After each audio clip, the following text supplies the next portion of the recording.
Hi, friends. Host Eric here, host Talking with Famous People. I'm here with Kaizo. And Kaizo just asked an interesting question. How do you transcend your cognitive function configuration? In other words, how do you become an EINSTFPJ? And the answer is you don't, in my opinion. Um, it's absolutely true that we are, to a certain extent, slaves to our habits of attention. What I mean by that is when I start a new day, I started ideating. I wake up with my brain going full of ideas and extroverted intuition and stuff like that.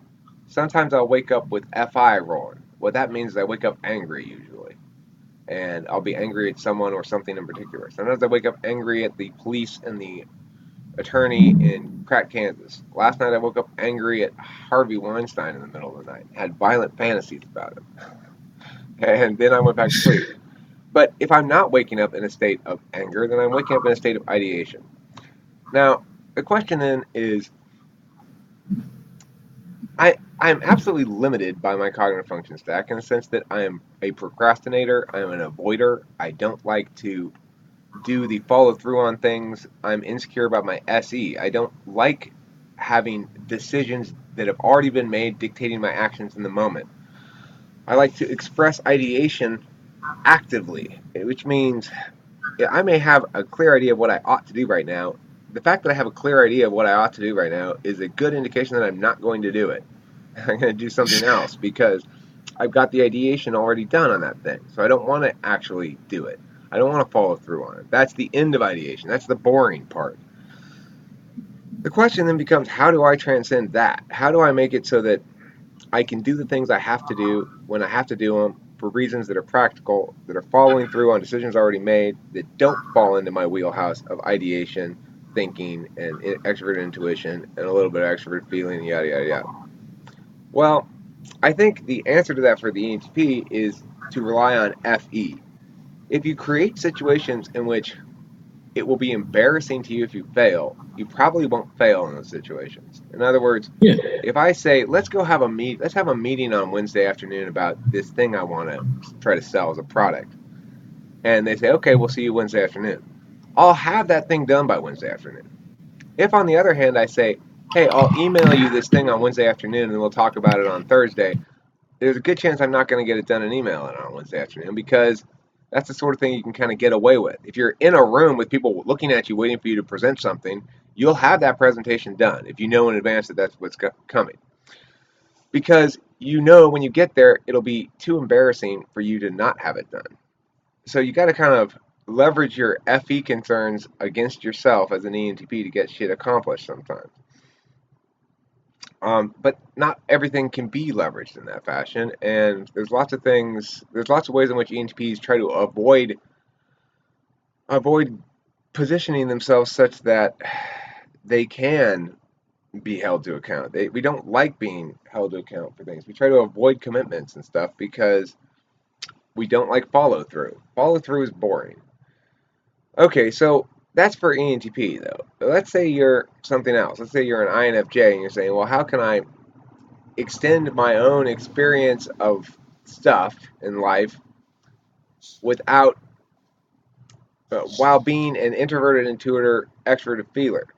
INFJs have probably the most difficult time of all optimizing beyond their configuration because their configuration works so well.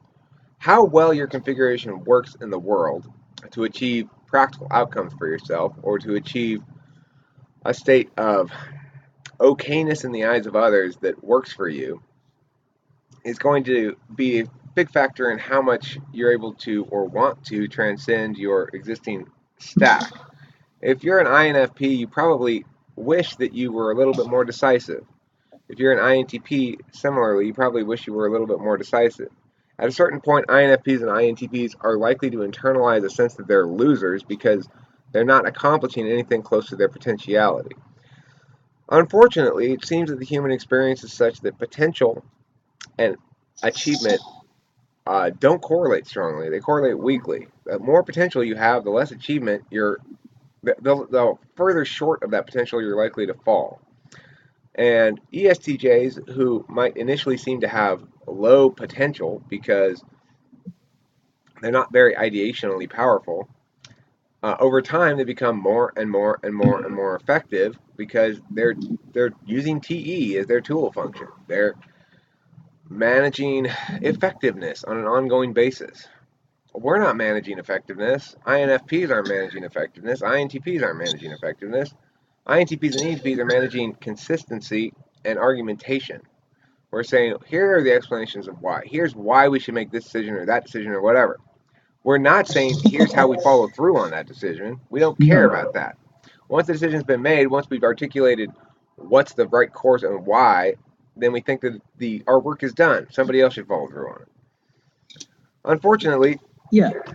we each exist as independent agents in the world, and we're each responsible for our own shit. So we can't just expect others to do the boring parts for us unless we set that up. And setting that up takes some time. And we'd all like to structure our lives such that we could be our naturally occurring cognitive function stack without a lot of stress.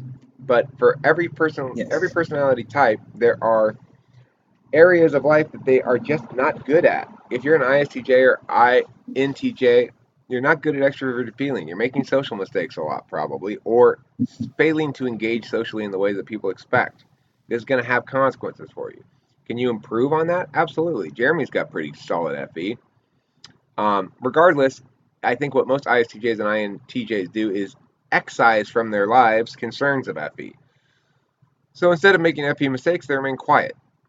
Or instead of engaging in environments where FE is the primary concern, they engage in environments where FE is devalued, and thus are able to achieve success by avoiding those parts of their of life that require them to use their countervalued or blind or insecure functions. Kaizo, you got any thoughts on this so far?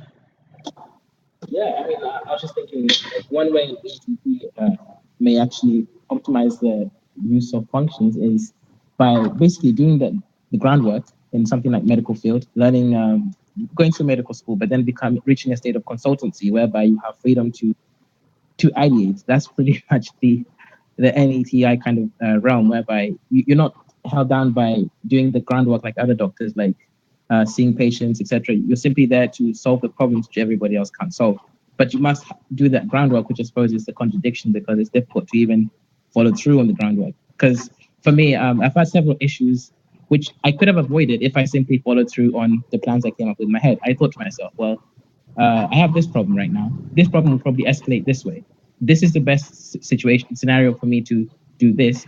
Therefore, I'll be fine. But in the end, I just don't do anything, and I end up being in trouble because I should have done what I thought I should have done, but I don't do it. And this is pretty systematic.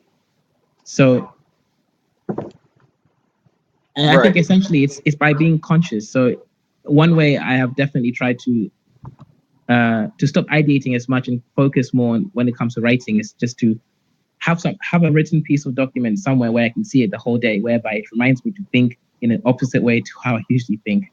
So something to like a permanent reminder. Mm.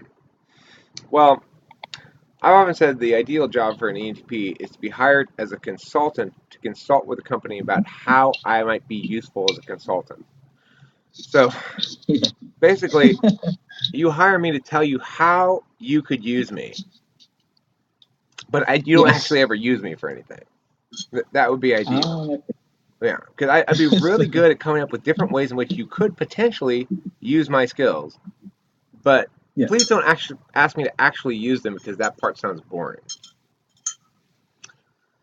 I, I mean, the interesting thing is, I had a lot of freedom in my work, whereby I was able to go in and come back whenever I wanted. But because I misused that freedom by not showing up for a couple of weeks, I have lost that freedom, and I now have to do that what everybody else does, which is check in every morning at 10 a.m. So, in a sense, I've it's because I'm because of my crazy NTPness, it's actually caused me to it's caused a problem to a solution that I had found for myself. I found myself a perfect job where I could be myself, but because yeah, because of my cognitive function, I still couldn't escape that and just turn in every day. We need I misused it, and we need extrinsic discipline. That's the thing. We think we have sufficient discipline to optimize our work environment such that work will no longer feel so meh. It will always feel meh Yeah, no matter where we're doing it. And if we have only ourselves to police ourselves, then we're not good self policemen at all. We don't have good self discipline. We think we can. We go, oh yeah, I'll be able to follow through on that. That's no problem. That's easy.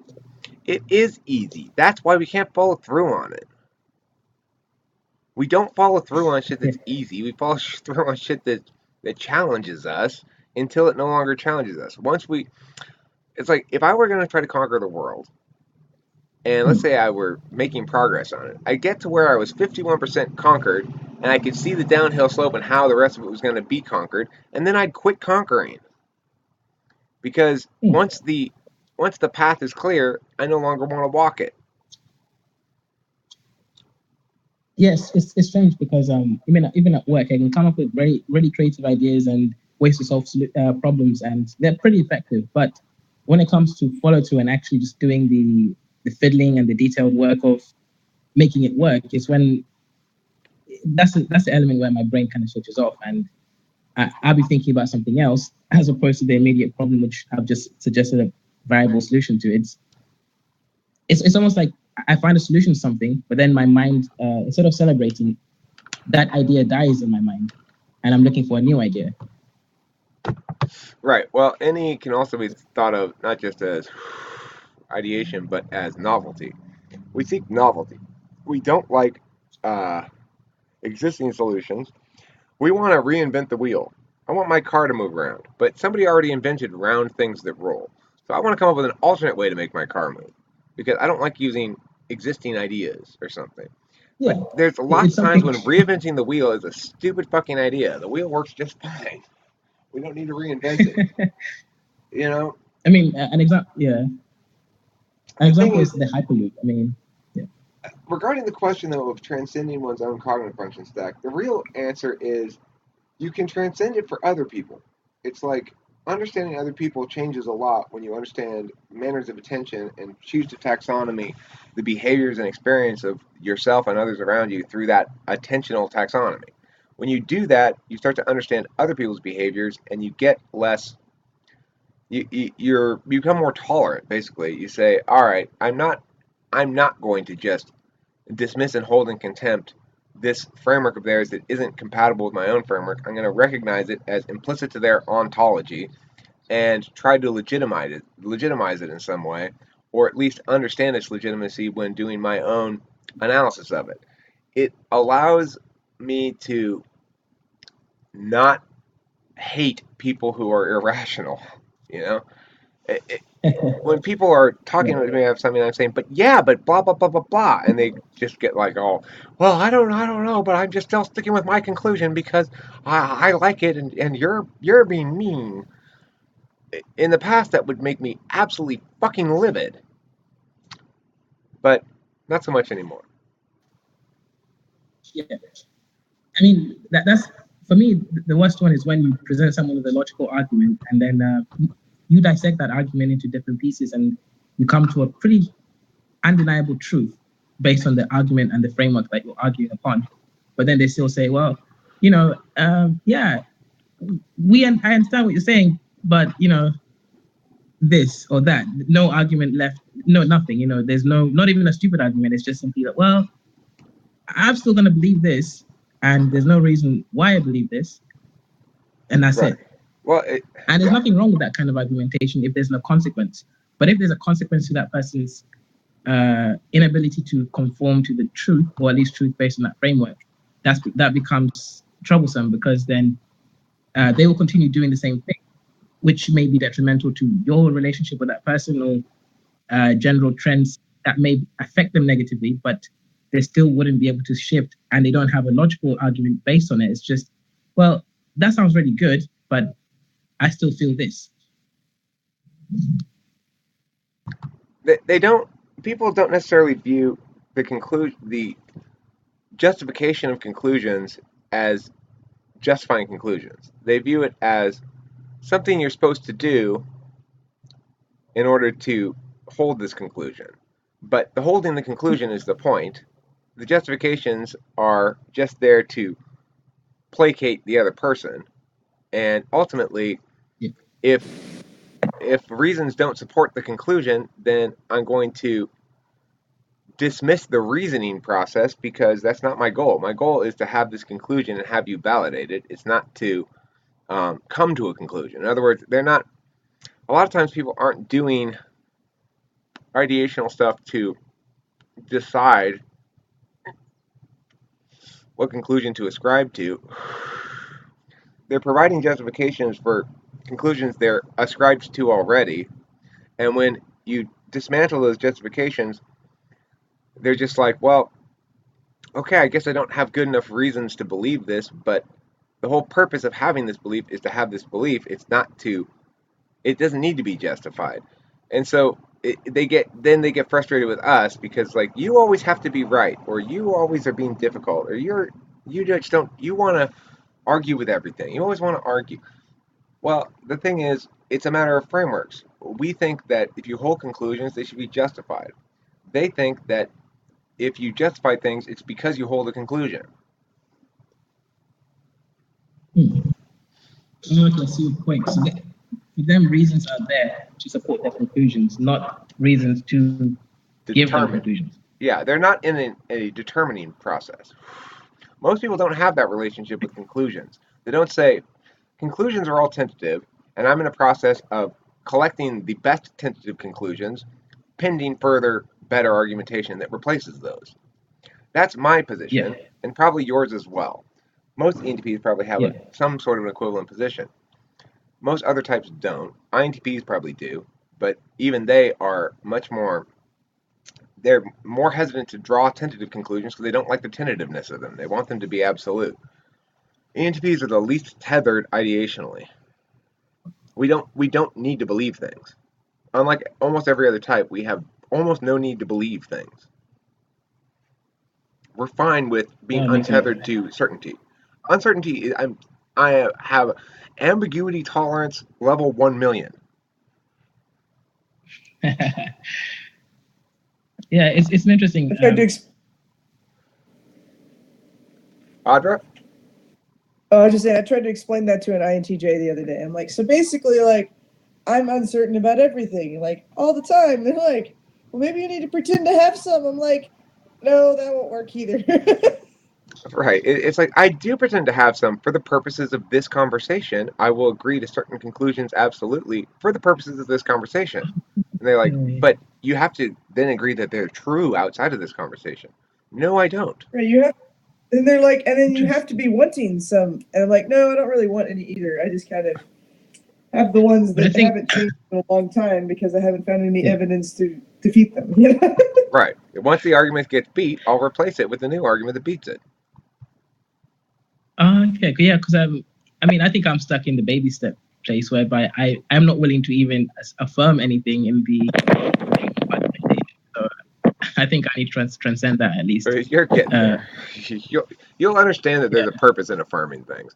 But I get where you are too. It's like there's a need for that. There's a desperate need in society for somebody to just go around and negate everybody else's closely held beliefs and point out to them, no, you may not be emotionally attached to this.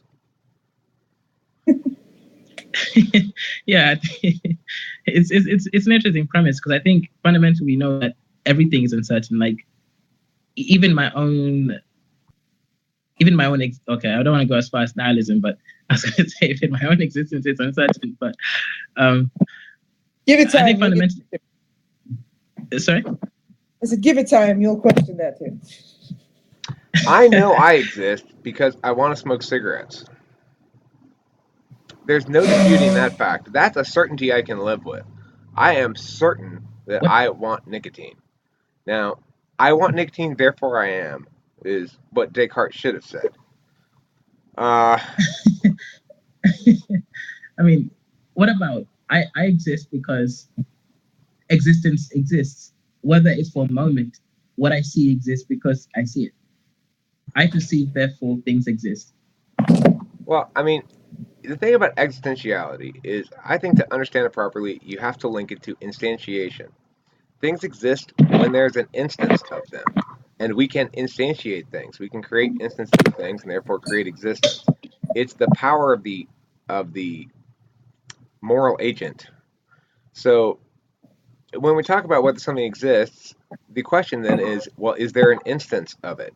If there's an instance of something, then it exists, and if something exists, there's an instance of it. The fact that objects exist, either physical or metaphysical, is a prerequisite to having this conversation. So Yeah. even if it's not quote unquote true that something exists, it is absolutely true that there is an instance of it that we are both referring to, and therefore, for the purposes of Yes. this conversation, existentiality is necessarily assumed. When we try to dispute existentiality, we use instances of things, therefore existent things, to dispute existentiality, and the whole argumentational scheme collapses. So, I mean, that's the So, thing. You can't have a conversation without agreeing about existentiality as a premise to begin with. It has to be an assumption, or else the conversation doesn't happen because it's made out of objects that exist or instances of things.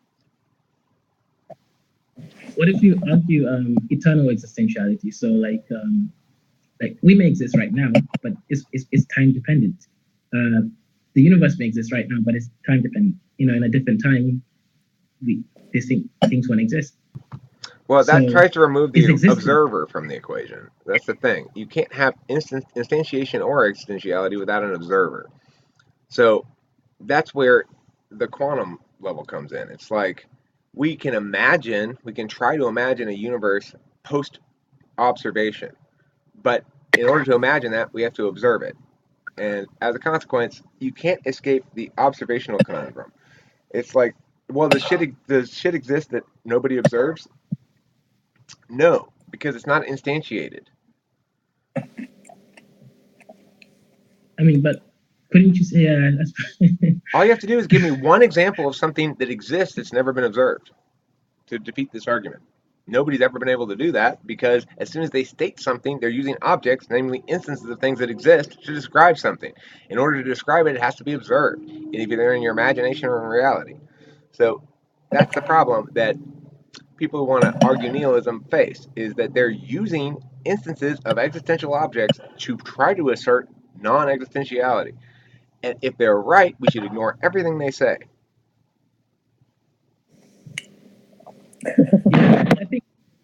yeah, I think the argument does fail in certain levels. I mean, it also depends how you basically what terminological words you use to describe existence. I mean, do ideas do they exist? I mean, if ideas exist, then everything does exist in a Well, sense, ideas even if exist, it's in but your time mind. objects and space objects have different qualities. Time objects are things that maintain existence through the application of attention, whereas space objects are things that change their existence through the application of attention. In other words, a rock remains a rock until something happens to it, whereas an idea only remains an idea as long as it's maintained in people's heads or exists in a time object format like a digital video or a digital file, or is imprinted on a space object like a book or something. Even then, the ideas don't exist except insofar as they're internalized by individual people, repeated and or treated as mimetically active in some sense. So yeah, time objects and space objects are both objects. They're both instances of things. They both exist, but they're subject to different rules. That's my interpretation of it. And I like to use the word time object because it draws the equivalency that objects of ideation are just as real and legitimate as physical objects. They're just subject to different rules of how they interact with observer stuff. Yeah,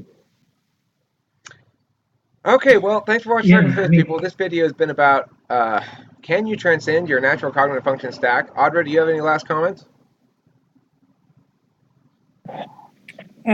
Why would you want to? Is transcendence reliant upon transcending your cognitive function stack?